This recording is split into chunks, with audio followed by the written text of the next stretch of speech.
we've got two camera bodies, two Fuji XH1s, and we're going to pit a couple of lenses off against each other. These are some of the better lenses you can get for that camera.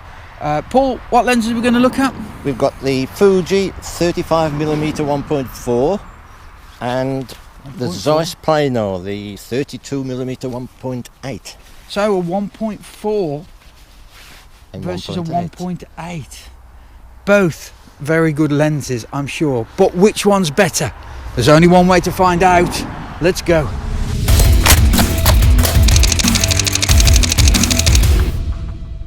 So the question is, which one is the better lens? Paul, over to you. You've used both of these lenses quite a lot. What do you think? I wouldn't like to separate them. The Zeiss is slightly sharper, wide open, but the Fuji catches up by 2.8. And to be honest, I wouldn't like to say which is the best lens. They're both sharp, wide open. Oh yeah. The Zeiss is slightly sharper, but it is 1.8. But I couldn't say one or the other is exactly. There's more colour, stronger colour with the Zeiss. That's about the main difference. Right. Between the two, to be honest. And there isn't a lot of difference in price these days. I think originally when they were out, I think the Zeiss was a lot more money. It's about £100 difference, which is nothing, is it really? Yeah. Well, let's put them on the screen and have a look and see what we think. Well, here we go with the images, and let's start with the Fuji 35mm f1.4. A lovely lens, lots of sharpness, as you can see. I wonder how the Zeiss got on with the same image. There we go. As you can see, that 32mm, that little extra wide angle has given us a little bit more to the picture, and also there's a definite difference in the color, isn't there? I mean, this is colder, there's probably more color saturation in this, but hang on, this is Riley Photos. We want to know what I can do with the pictures in the edit, so let's have a look at some edited versions. Boom! And look at that, there's some lovely sharpness there, and the contrast that I've punched up in it is really showing us just how good that Fuji lens is. Really impressed. That's the very first shot we've taken, and I'm really impressed at that. So let's have a look at the Zeiss and see how that got on. Wow, that's incredible too. I can see this is going to be really close because there is just so little to choose between these lenses. But what is interesting is how I've edited this in a slightly different way. The extra colours I think that the Zeiss was picking up has encouraged me to keep more grey tones in the middle, not go quite so contrasty. Now I'm going to give a complete curveball. Here's another picture. And what do we think of that one? Well, this is my control for the experiment. You can see it's a wider lens. I'm on a zoom lens. I'm on a 28mm, so I've got a little bit more wide angle on this. And this is actually my little Fuji X10 compact. It's a set camera you can pick up on the second-hand market for sort of 80-90 quid. Cracking little lens, and it's just a control, so you can see how good the Fuji and the Zeiss lenses really are. So let's continue our walk into this forest and see if we can't find somewhere to take some more pictures and really test these lenses. I think putting them side by side here, these are pictures straight off the camera, absolutely nothing done to them. You can see the Zeiss has probably got a little bit more colour rendition. It's probably sort of picking up colours and showing colours a little bit more than the Fuji. But I have to say, looking really closely, that Fuji just looks a little tiny bit sharper to me. That's what I think. You don't think there's too much between these in terms of the Zeiss and the Fuji? No. Have you got other lenses as well, similar? Yeah, I've got the 12mm Zeiss Distagon and the 10-24 Fuji, the new one. Oh right, that'd be quite interesting to have a look at. And are they again much the same? There isn't much between them. They're both excellent, but the Zeiss is outstanding. Oh right, so you can tell a difference side by side. You can. Well, maybe that's something we should have a look at. Maybe we'll do another video on that. We'll bring out the why not the ultra wide angles in the Carl Zeiss and the the Fuji. Are they still called Carl Zeiss? Is it still Carl Zeiss, or is it just Zeiss these days? Well, it's just Zeiss, I think. I'm showing my age there. The same one, so... Oh, so there's a little picture of yours truly, a little portrait. And Paul's done this so that we can open them right the way up. This is the Fuji, open right the way up at 1.4. Nice background, blown away. And the Zeiss, yeah, you can see there's more colour, can't you? Look at the extra colour it's picking up in those skin tones. And my villa scarf, look. It's not quite blown the background out quite so much. Is that the 32mm lens? Is that the 1.8? Okay, so we've fixed the camera after pointing it at my ugly mug, and now we'll focus back on the trees. Let's get another shot with these great lenses. Ah, that's better. Now, this is the Fuji, and it's got some lovely contrast, sharpness. It's just a beautiful, beautiful lens. Surely the Zeiss can't be that much better. Well, we've got that slightly wider angle again, and it does, they do take pictures in a different way, don't they? They're very similar, but this is giving more tones, more in the shadows there, not quite so much contrast, not quite as sharp, maybe. As Paul does some pictures behind me of that rutted area, and we'll put those up on screen as well. You know, it's worth mentioning that it is a really flat and colourless day today. I mean, it's not foggy, so we haven't got the fog to play with, but it's just grey, and so I think black and white is what's going to really lift a lot of these pictures. I really do think this is going to come down to personal choice, personal preferences. I mean, putting these two next to each other, it's clear that there's not too much to choose between them.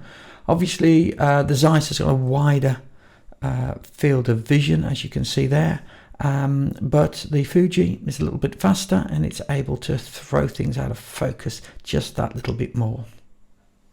I love the way that tree has broken out over there, but I want to get really close. I want to get the spikes of the wood. Let's see if we can get this in nice and close. And this is just the reason photographers wear jeans. Down in the dirt, getting dirty with the photography. Look at that, getting nice and close in. Oh, hang on, I'm falling backwards. Just there, got the picture. And what do you think? This is a real good test to see how sharp these lenses are with that sort of splintered wood. The Fuji is as sharp as it has been on all the others. Let's have a look at the Zeiss. There we go. Also very sharp. Again, I'm still seeing it picking up more tones. It seems to pick up more tones, slightly less contrast. They are both great lenses, aren't they?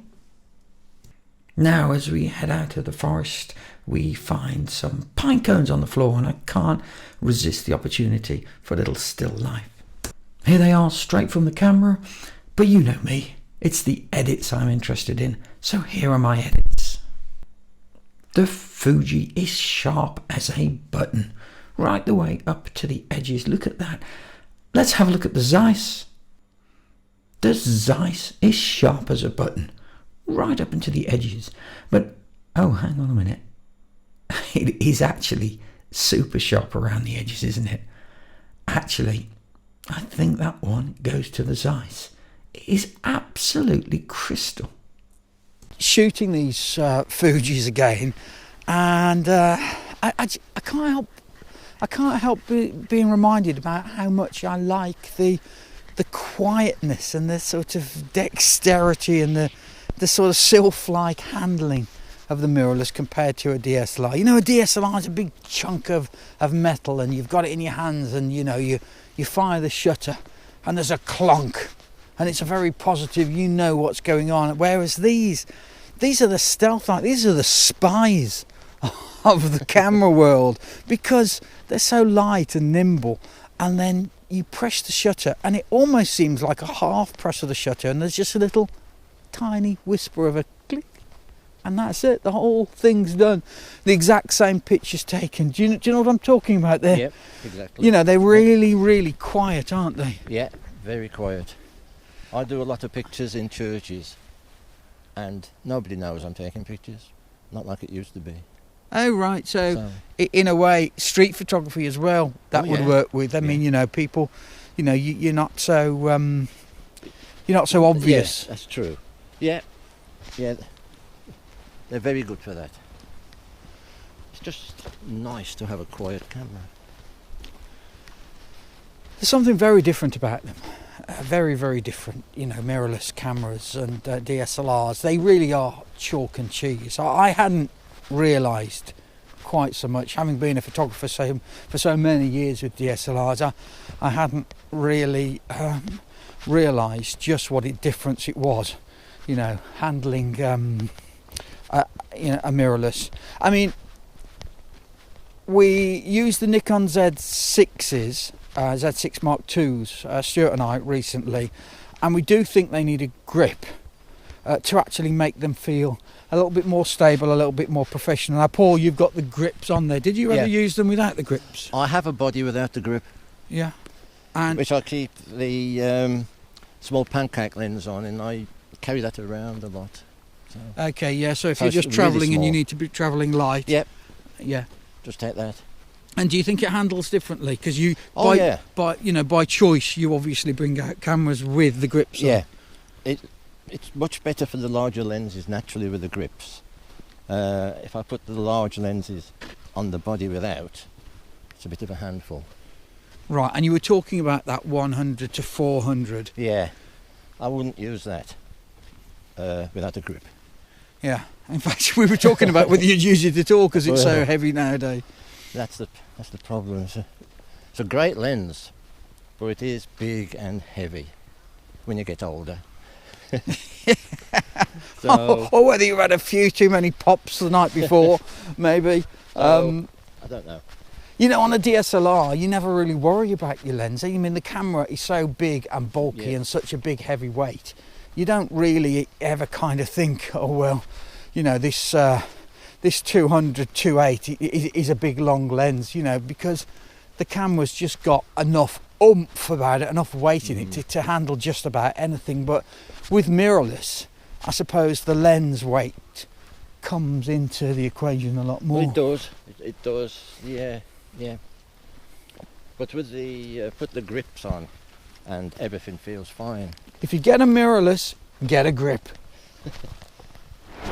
Now Paul's taking some pictures of this really nice, gnarled, craggy tree. And it's a little bit dark here, so he's done them wide open.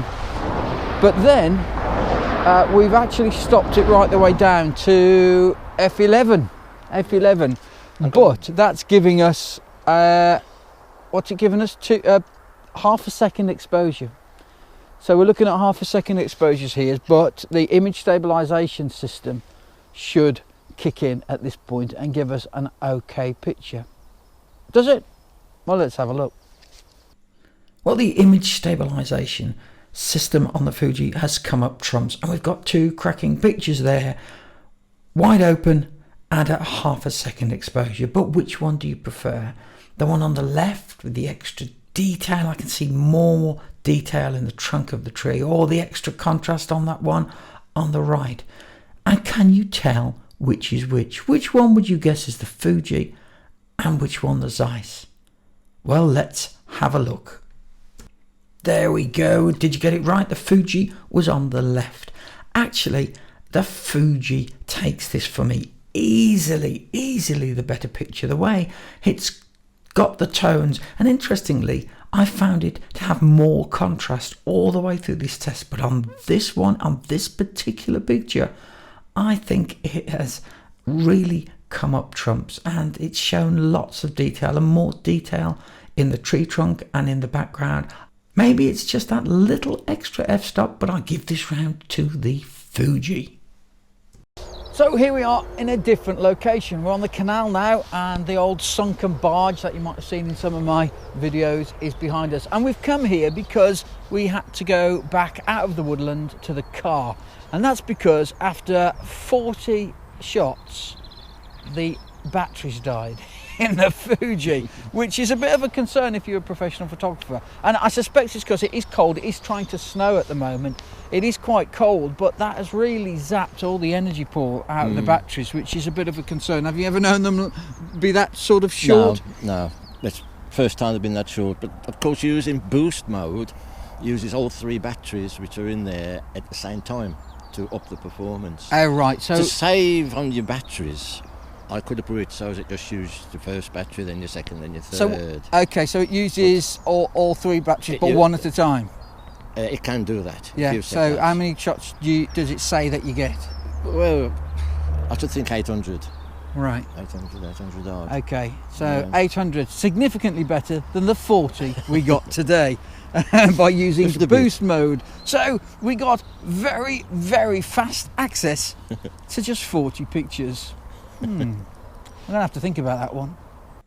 Okay, it's not beyond the bounds of possibility that we maybe let the camera on or something. I'm going to assume we did something like that by way of zapping all the power out of the batteries. I'll come back to you with a report from Paul about how many pictures he gets on boost mode regularly. In the meantime, here's a picture from the Canal. The Zeiss on the left, the Fuji on the right. Look at the colour difference. It's quite remarkable, isn't it? The definite colour advantage you get with that Zeiss.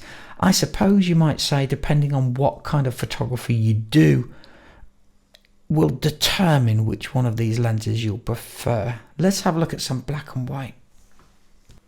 Here's the first of the black and whites of the sunken behind you. And is it the Zeiss or is it the Fuji? Well, I've been a bit naughty because for the second time, this is my control. This is the little compact camera, the Fuji X10, the little travel camera that I love. There is a video on the channel about the Fuji X10.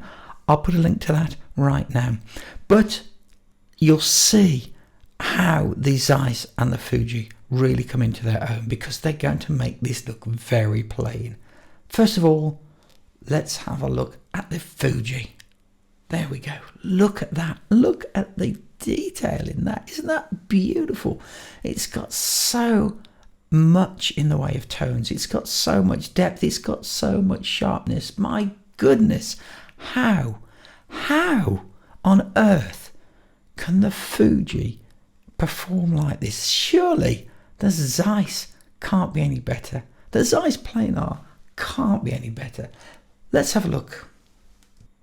Oh gosh, is that nice? Oh, do you know what? That's thrown me because the last few pictures have made me think I'll go Fuji. If it was me, if you were saying to me, look, you can have one of these lenses, I go Fuji. But now looking at that, that's such a nice image. It's so crisp, it's so clear. It has so many tones. Do you know what? This is the last thing you want from a test review. I don't know which one I'd have. I honestly don't know which one I'd choose. Let's put them all together to have one final look. Oh, I thought it was all going to come down to the last picture. I thought when I put that last picture up side by side, 2 black and whites, you know how I love black and whites, it was going to be obvious. It was going to be absolutely obvious which one of these lenses performed, which one was the one I would take home. And now, after seeing it, it's as clear as mud. This has to be the worst lens review ever. I haven't given a definitive answer. Okay, if you're going to push me, I'm going to have to choose one. I would say, which one would I take? Which one? I'd take the Fuji. There, I've said it. I'd take the Fuji. I prefer that 35mm to 32 and that little bit of extra f-stop. It just looked a little bit crisper on some of the pictures. It's a fine margin.